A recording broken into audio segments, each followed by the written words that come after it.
there are at least 33 different condemnations of laziness in the book of Proverbs. So it's not, how many chapters are there in the book of Proverbs? 31.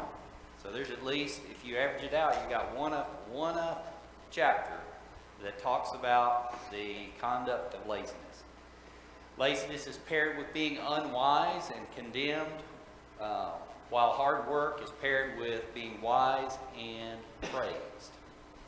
Those are two activities and the way that they're presented and contrasted against each other. Today we might contrast laziness with, what type of person would you describe as not being lazy? How about somebody that's a real go-getter? Or she has a type A personality, meaning that they're always active, they're always at it. That's in a contrast to someone that's lazy. We might describe someone that is lazy as not worth a plug nickel. Needing a kick in the pants to get up and get going. Growing up, my dad said, hustle. I tell you to go do something, I want you to run. I don't want you to walk. What does the Bible have to say about it? The Bible talks about Jesus condemns not using one's capability in the parable of the talents. In the parable of the talents, men were given, in this case, funds, to go out and take care of raising more, putting the money to use. There were 3 different men. What did the 3 different men do? The first one took his. The first 2 took theirs, invested it, and doubled it. And the third one did what? Hid it in the ground and came back, and when the master asked for it, what did he say? Here's yours back. I know you were a hard master and I didn't want to lose it. And what did the master say? You could have at least given it to the money changers and I could have had my interest. That's the minimum that he at least had expected. But Jesus is making the point that we all are given all given talents, all given abilities, all given the capability to do things. And as a result of that, we have a responsibility to be able to carry it out. There's a phrase, when opportunity and ability meet, what does that garner? A responsibility to act. References in Proverbs can be grouped kind of in 4 categories.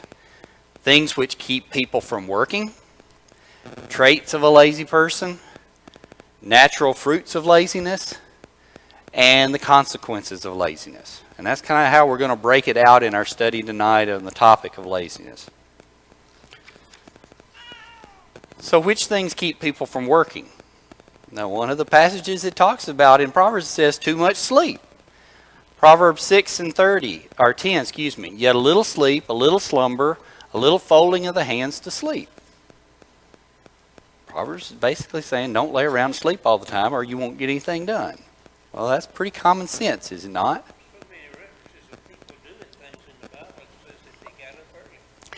How many times did Abraham get up early to take care of something? When he was going to offer Isaac, rose early in the morning. We see references of people rising early in the morning in prayer. They didn't wait till noon to get busy about the day. And passages like this will make those points as well. I love this one. Proverbs 26:14. As the door turns on its hinges, so does a sluggard on his bed. Oh, I got to roll over. So when you talk about, one of the passages here is it compares to animals. It uses the reference of a sloth and a sluggard. When we think of a slug, what do we think of? Greasy looking thing that crawling around on the grass. Well, a slug, how fast does it move?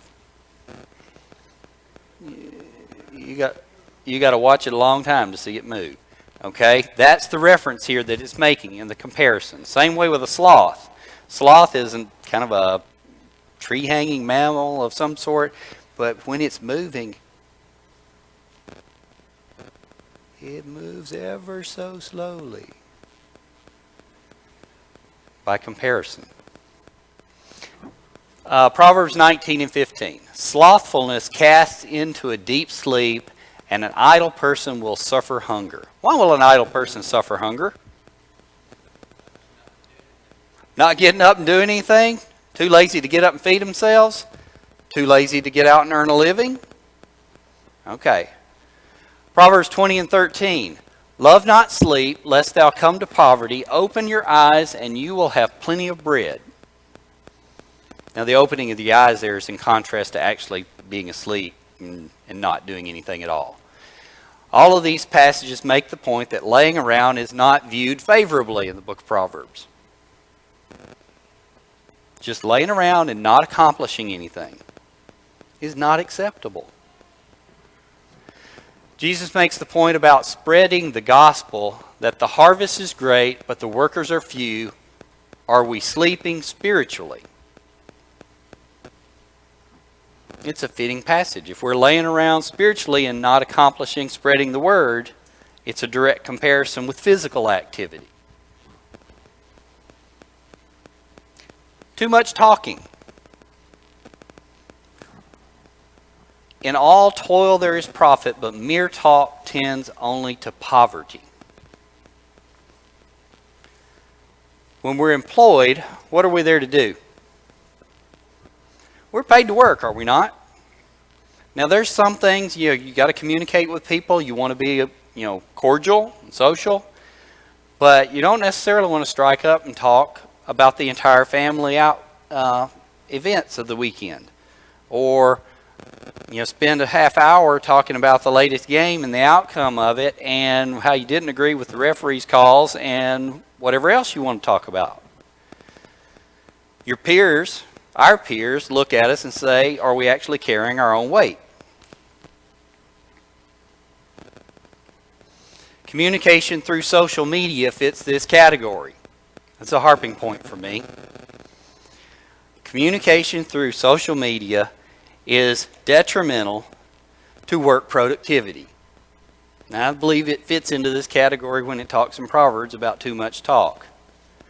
Every time one checks their Twitter, their Snapchat, their Facebook, their Tinder accounts, they're not working and being productive.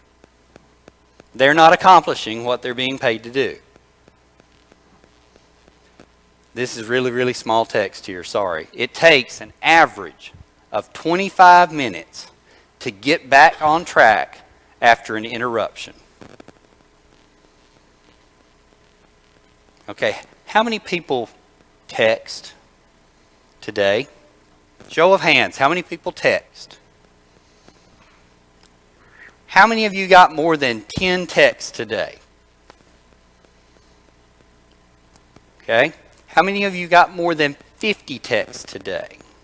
It's probably going to only be for you on the younger side. You realize that at 50 texts, there's absolutely no way you can accomplish and concentrate on anything you're trying to do for the rest of the day. If you got 10 and you got interrupted with those 10, that's almost 2.5 hours of interruption in trying to get back on track. I counted my emails for the day earlier, just related to work. There was 50. I didn't get a whole lot accomplished today. Now, when we look at how we communicate and the ways that we want to communicate, there are effective ways of communicating and accomplishing things. So when it talks about too much talking, we need to be conscious about how we talk and making it effective, and not just carrying on chatter just for the sake of carrying on chatter. Soapbox over, sorry. No motivation. Proverbs 19 and 24. The sluggard buries his hand in the dish and will not even bring it back to his mouth. This is the idea of somebody that's too lazy to dip their food out of their plate and eat it. Proverbs 26 and 15. The sluggard buries his hand in the dish and he wears him out to bring it back to his mouth. Too lazy to feed himself. Sluggard does not see anything wrong with this. And that's part of the problem. To the sluggard, this is normal behavior. To a sloth and to a slug that are crawling around on the ground, they're running at as fast of a pace as they normally are used to running at. Proverbs 26:15, the sluggard is wiser in his own eyes than 7 men who answer sensibly. There is always a reason, an excuse, a last word in the sluggard's mouth. Oh, I can't do this today, it's too hot. Well, I can't do it today, it's too cold. You know, that's kind of like Goldilocks, waiting for the porridge to be just right. Get up, get busy, obeying God's commands. That's the message here about motivation. Things that keep people from working, procrastination. Proverbs 24:30-34, the sluggard does not plow in the autumn, he will seek at harvest and have nothing. There are certain times where activities have to take place, do they not? If you don't plant corn in the spring, are you going to have corn in the summer and fall? No. It's not going to grow. It's not going to germinate properly. You're not going to have a crop.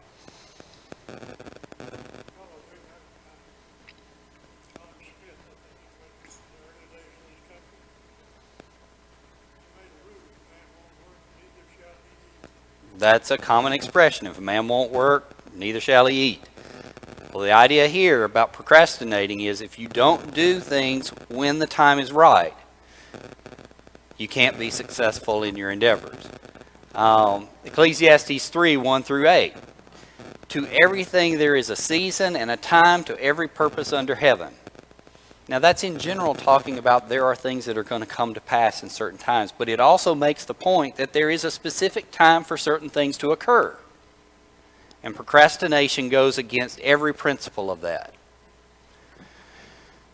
How many of you have heard the example of strike while the iron's hot? Okay. It relates to the idea of blacksmithing, does it not?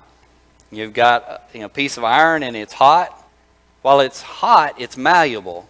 And you can beat on it and you can shape it and so on. But if you start beating on it while it's cold, what's going to happen?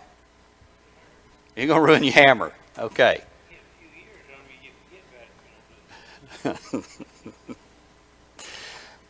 A stitch in time saves 9. We made the point in some of the earlier Proverbs about that. You know, if you don't take care of things at the right time, they're going to break down. You don't change the oil in your vehicle and run it out, you burn the engine up. You lose a transmission. You wear out a tire because you don't put the air in the tires. You know, those types of things all fit in that category. A word that needs to be said to a fellow brother that's left undone for too long can ruin the entire relationship. Book of Proverbs makes the point a word fitly spoken is like apples of gold and pictures of silver. The point there is made about how smooth the speech is, but it's also fitting. When a word is fitly spoken, it's also fitly spoken at the right time. So procrastinating on something like a word that needs to be said is no longer fitly spoken, it's out of place. To him that knows to do good and does it not, it is sin. Traits of a lazy person. He's full of excuses. Proverbs 26:13, the sluggard says, there's a lion in the road. There's a lion in the streets. I can't do anything. Proverbs 22:13, the sluggard says, there's a lion outside. I shall be killed in the streets if I go out. Proverbs 26:16. 16. The sluggard is wiser in his own eyes than 7 men who can answer sensibly. We've made that point earlier in another example, but it fits here with talking about making excuses. When one thinks themselves wise in their own eyes, they're going to say, well, whatever I say is true.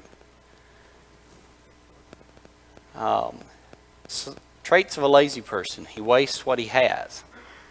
Proverbs 22 and 27, the lazy man does not roast what he took in hunting.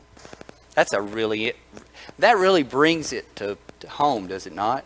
He went to the trouble of going to hunt so he could have food, but he's too lazy to cook it. Now, there's some things that you can kill in hunting that I don't know that I could stomach to eat, but the point here he's making, he's too lazy to actually fix the food that he was going out to gather. Proverbs 18 and 9. He who is slothful in his work is a brother to him who is a great destroyer. That doesn't speak favorably, does it? It's making the contrast there that someone that's lazy effectively destroys things. What are the natural fruits of laziness? Laziness brings poverty. Proverbs 13 and 4. The soul of the sluggard craves and gets nothing, while the soul of the diligent is richly supplied. Now, if you only read the first part of that, he gets nothing, you're not going to necessarily come to the idea of poverty. But here it contrasts it in this proverb, that inactivity results in nothing, but activity results in one being able to strengthen or garner or earn, and in this case, a living or be richly supplied. Proverbs 10, 4 through 5. A slack hand causes poverty, but the hand of a diligent makes rich. He who gathers in summer is a prudent son, but he who sleeps in harvest is a son who brings shame.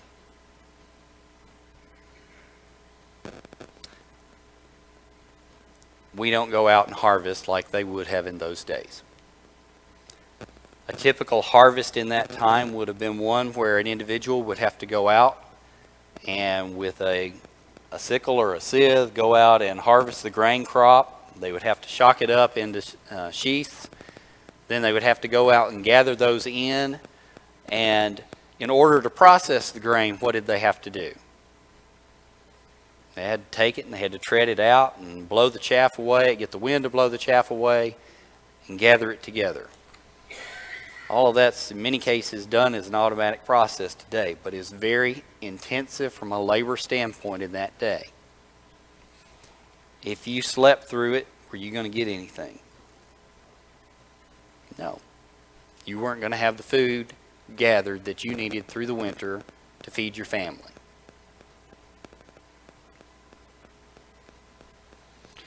Laziness puts one under tribute.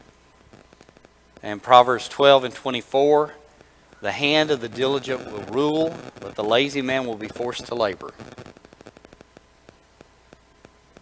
That's the idea there is that obviously someone that's out there diligently working, whether it be someone that has built a business, grown and now employing people, he has the ability, whereas another individual that's lazy and not as industrious about going about and trying to establish a business or other types of things, he's going to have to work for somebody. Or in the case of a slave, because they had absolutely nothing, they were forced to labor.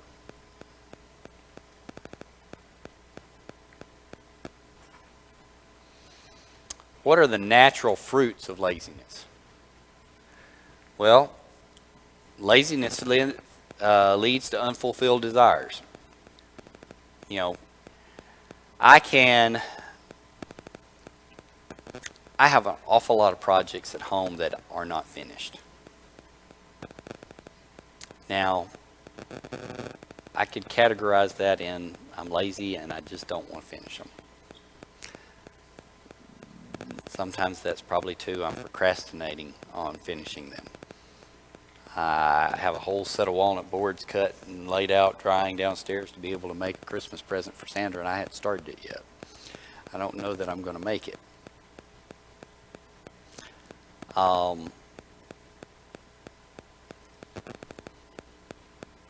But an individual here, leading to unfulfilled desires, I haven't made that a priority, have I? If I want to make plans to teach someone and don't take the first steps to go and find the person and talk to them and engage them, Am I ever going to have that first study? Not likely. If I avoid interacting with an individual that I know needs to be taught, and don't actually take the first attempt to say, well, hey, I'd like to have a Bible study with you, I'm never going to be able to convert them. They may say, okay, well, wow, he's living a nice life, but will they ever really engage deeply enough to learn? Probably not. This passage in Proverbs 11, 21, 24 through 26. The scoffer is the name of the arrogant, haughty man who acts with arrogant pride. The desire of the sluggard kills him, for his hands refuse to labor. All day long craves and craves, but the righteous gives and does not hold back. So the sluggard here craves and craves to do things, but he's not willing to do it. The righteous, by comparison, doesn't hold back. What are the consequences of laziness? Shame. We've mentioned passages before. It makes the point that the son that does not do the harvest brings shame. Proverbs 10 and 5. He who gathers in the summer is a wise son. He who sleeps during the harvest causes shame. In that day and time, if the son was not helping with the rest of the family, would he have been viewed favorably by the neighbors? Would he have been viewed favorably by his brothers? Probably not, because they're having to do the work. Was there a bit of that favoritism that not necessarily brought shame, but brought contention between brothers in Joseph's family? We see that they were out tending the flock, and Joseph comes to them and telling them what they're doing wrong. There's a bit of angst between that. Obnoxious to others. Proverbs 10:26. As vinegar to the teeth and smoke to the eyes, so is the lazy man to those who send him. Smoke burns the eyes. It's uncomfortable. I really can't say that I've ever tasted vinegar, but I don't think it would be, based off of how it smells, I'm pretty certain I wouldn't enjoy the taste of it.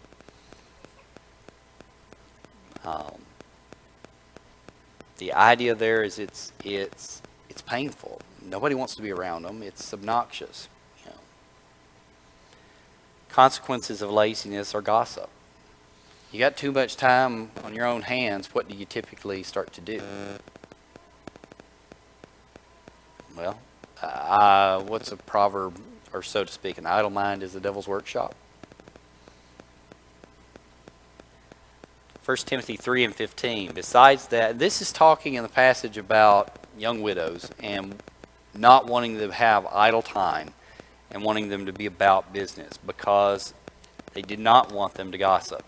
Besides that, they learned to be idlers, going about from house to house, and not only idlers, but also gossips and busybodies, saying that what they should not.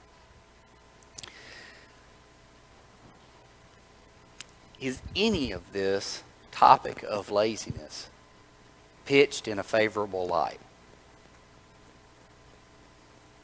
No, it's not. We don't use the term lazy overall a ton in normal conversation. We only use it generally if we're referring to an individual that's not being viewed favorably. The Bible picks this word and describes an entire category of activity, inactivity, that people don't view favorably. And our society, in many cases, allows it, fosters it, doesn't condemn it, caters toward it, and we all have to be conscious of it. As I made the point earlier on social media, it's only come about in the last 20 years. And only to the true extent probably in the last 10 years of the advent of Facebook and some of the other activities that just consume and cater toward the idea of consuming an individual's time.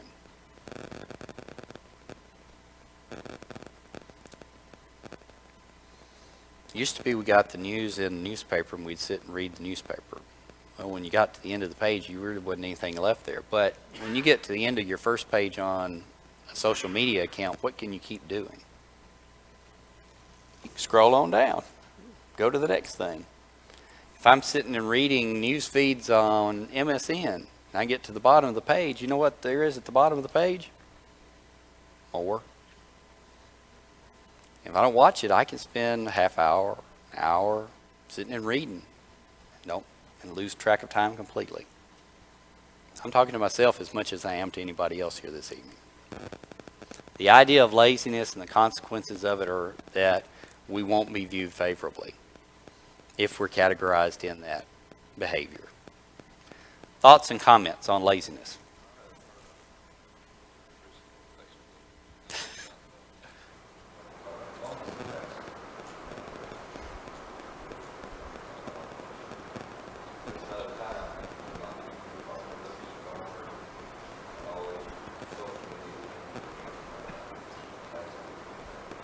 I've heard that too. When Mike makes the point, he's seen comments about people trying to do social media fasting or phone fasting, where you just put it away and you don't interact with it for a period of time. I'm afraid some people would come into a complete withdrawal. I've gotten to where at work, if I want to get anything done, I lay my phone down on my desk and I just walk off and leave it. Of course, they're complaining about not being able to find me in the building.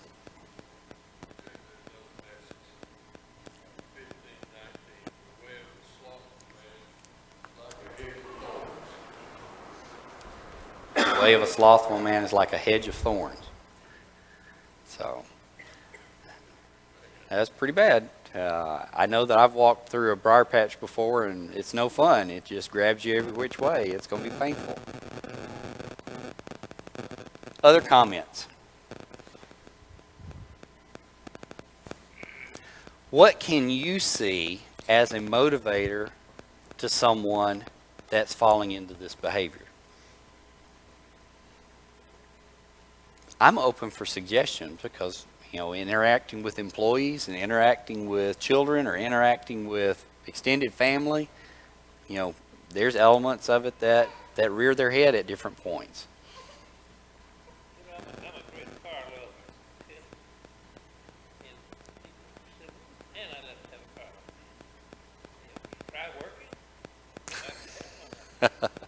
That's true. Well, it goes to the idea of motivation. What is it that motivates people? And they're true. If you got an employee that's not pulling their weight, can you find something that is a task that they'll really excel at, that they're motivated to go do? Sometimes it works.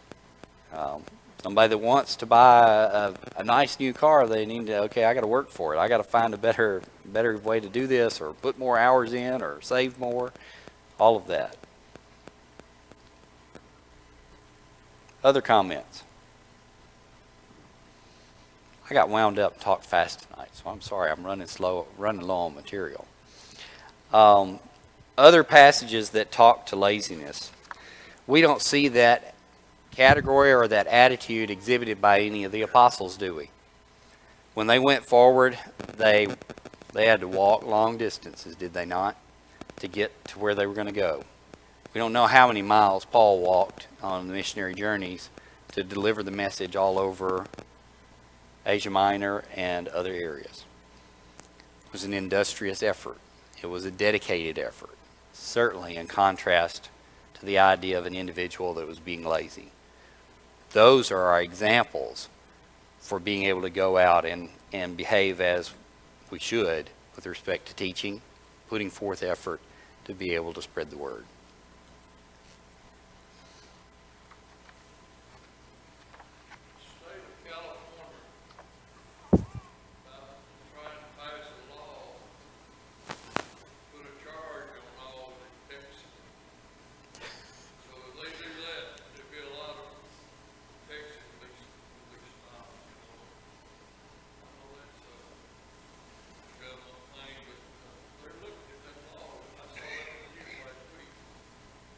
Well, that's an interesting approach. So much so that anytime we've seen people talk about passing laws on drinking soft drinks as an extra form of taxation as it relates to obesity, or sin taxes of some sort, not in spelling your words correctly, but in actual taxes on behaviors that people categorize as sins. Alcohol, tobacco, different things through the years fall in that same category. And if it's something that people are going to just go and do from the standpoint of texting, and they can find a way to tax it and generate revenue off of it, they probably would.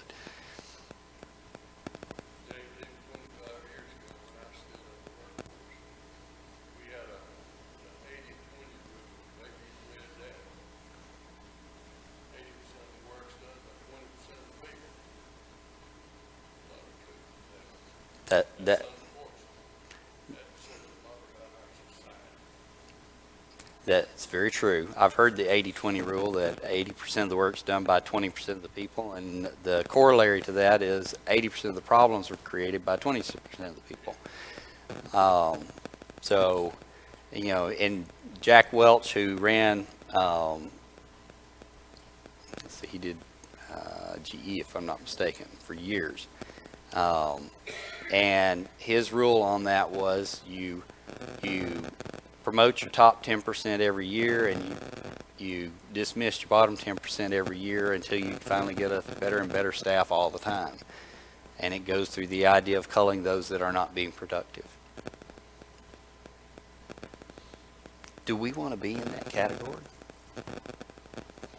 In God's sight with respect to being spiritually active, or in our physical endeavors or our efforts in the workforce today?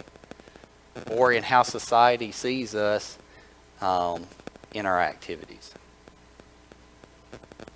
How many people have driven by a house and it's just grown up in weeds? And you think, wow, somebody's let that one go down. And now sometimes that happens because a person is sick. You don't know. You can always tell yourself a story. We talked about telling ourselves stories in our lessons with Brother Maxon. What story we tell ourselves and create about a certain event. It can be totally different from what we perceive. But your first impression when you drive by a dilapidated building or a house with the paint peeling off of it, those people really don't care, do they? That's your first impression. It may not be the case. They may not be able to do any better. Topic here of laziness is not pointed at an individual that is physically doing the best or mentally doing the best that they're capable of. It's not talking about handicaps. It's not talking about a person that is excelling to the best of their talents and their abilities, even though they have limited abilities. It's talking about the people who have ability beyond measure that choose not to use it. And that's probably the biggest condemnation. Any other comments and thoughts?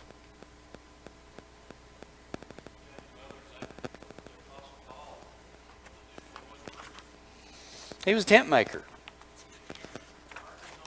He earned his own living. As we prepare for Sunday morning, we're going to have two series on the topic of the tongue.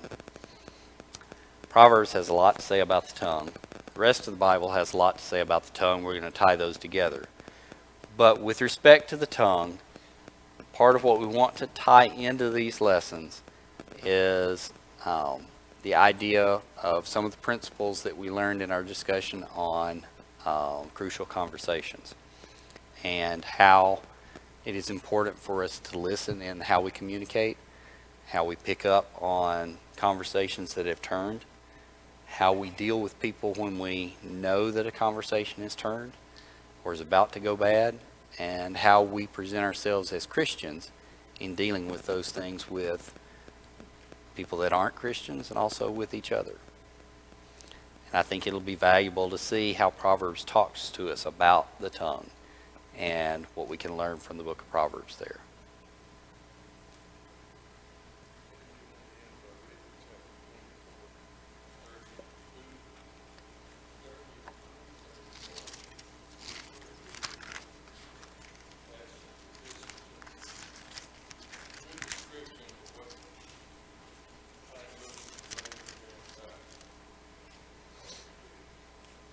Verse 30 through 34 of chapter 24, using the King James Version.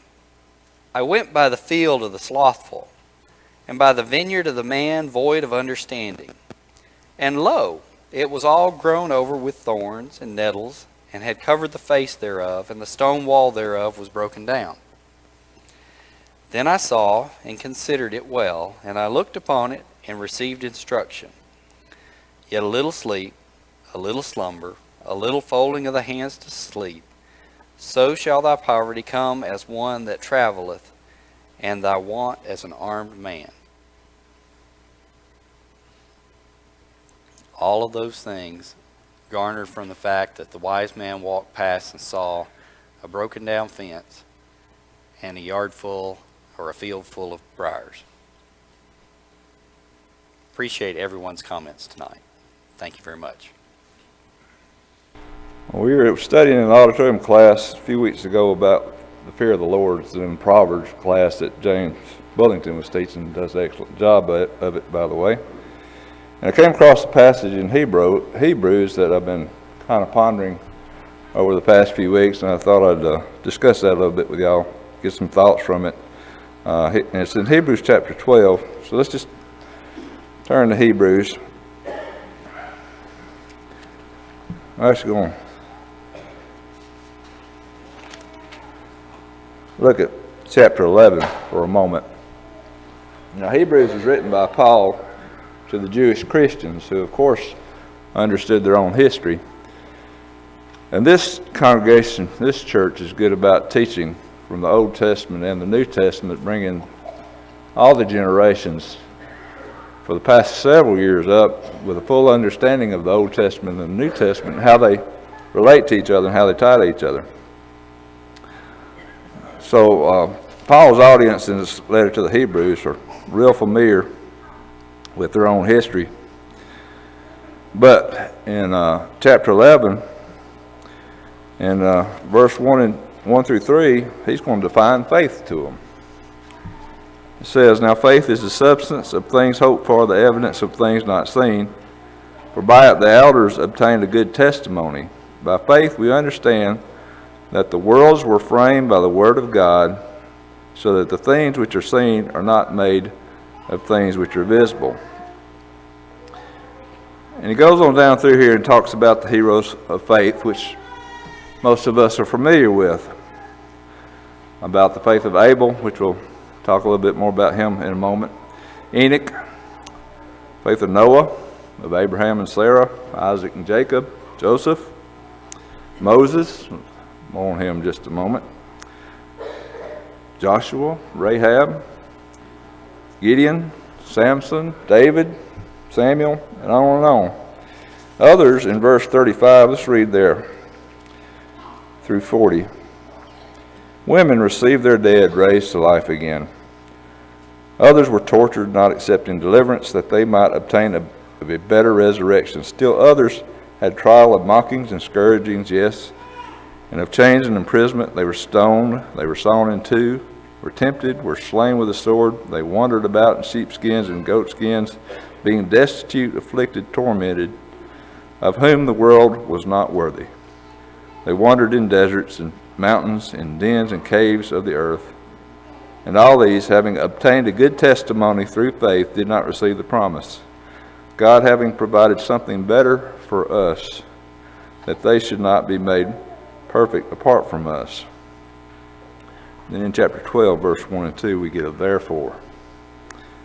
Therefore, we also, since we are surrounded by so great a cloud of witnesses, let us lay aside every weight and the sin which so easily ensnares us, and let us run with endurance the race that is set before us, looking unto Jesus, the author and finisher of our faith, He, for the joy that was set before him, endured the cross, despising the shame, and is set down at the right hand of the throne of God. He goes on and talks about the discipline of God, about the good father who disciplines his child. And since we've been studying about the king this year, I was thinking about the king who establishes laws and edicts for his subjects. And that's covered in verses 3 through 17. I'm going to pick up again. Well, first I want to go back to a discussion about Abel. Let's turn back to Genesis 4. Look at a few verses there. Genesis chapter 4. In the latter part of verse 4. And the Lord respected Abel and his offering, but he did not respect Cain and his offering, and Cain was very angry, and his countenance fell. Down to verse 8. Now Cain talked with Abel his brother, and it came to pass when they were in the field that Cain rose up against Abel his brother and killed him. Then the Lord said to Cain, Where is Abel your brother?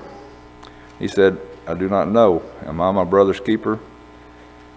And he said, This is God. What have you done? The voice of your brother's blood cries out to me from the ground. Now I want to flip over and talk about Moses just a little bit. Exodus chapter 19. Exodus chapter 19. This is after the nation of Israel has fled Egypt, and they're now at Mount Sinai. Moses is about to receive the Ten Commandments from God. Verse 3, And Moses went up to God, and the Lord called to him from the mountain, saying, Thus you shall say to the house of Jacob, and tell the children of Israel, You have seen what I did to the Egyptians, and how I bore you on eagle's wings, and brought you to myself. Now therefore, if you will indeed obey my voice and keep my commandment, then ye shall be a special treasure to me above all people, for all the earth is mine. And ye shall be to me a kingdom of priests and a holy nation. These are the words which ye shall speak to the children of Israel. And verse 8, Then all the people answered together and said, All that the Lord has spoken we will do. So Moses brought back the words of the people to the Lord. Let's skip down to verses 12 and 13. You shall set bounds for the people all around, saying, Take heed to yourselves that you do not go up to the mountain or touch its base. Whoever touches the mountain shall surely be put to death. Not a hand shall touch him, but he shall surely be stoned or shot with an arrow. Whether man or beast, he shall not live. When the trumpet sounds long, they shall come near the mountain. And then let's flip over to Exodus 20 and verses 18 through 21. Now all the people witnessed the thunderings, the lightning flashes, the sound of the trumpet, and the mountain smoking. And when the people saw it, they trembled and stood afar off. Then they said to Moses, You speak with us, and we will hear, but let not God speak with us, lest we die. And Moses said to the people, Do not fear, for God has come to test you, and that his fear may be before you, that you may not sin. So the people stood afar off, but Moses drew near the thick darkness where God was. Now back to where we started, back in Hebrews chapter 12. I'm going to pick up at verse 18. And this is talking to us. For you have not come to the mountain that may be touched, and that burn with fire, and the blackness and darkness and tempest, and the sound of a trumpet, and the voice of words, so that those who heard it begged that the word should not be spoken to them any more. For they could not endure what was commanded. And if so much as a beast touches the mountain, it shall be stoned or shot with an arrow. And so terrifying was the sight that Moses said, I am exceedingly afraid and trembling. But in verse 22 we see a change.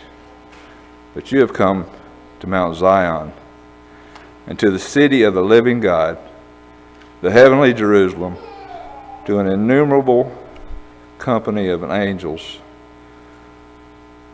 to the general assembly and church of the firstborn who are registered in heaven, to God, the judge of all, to the spirits of just men made perfect, In other words, a kingdom now that is spiritual.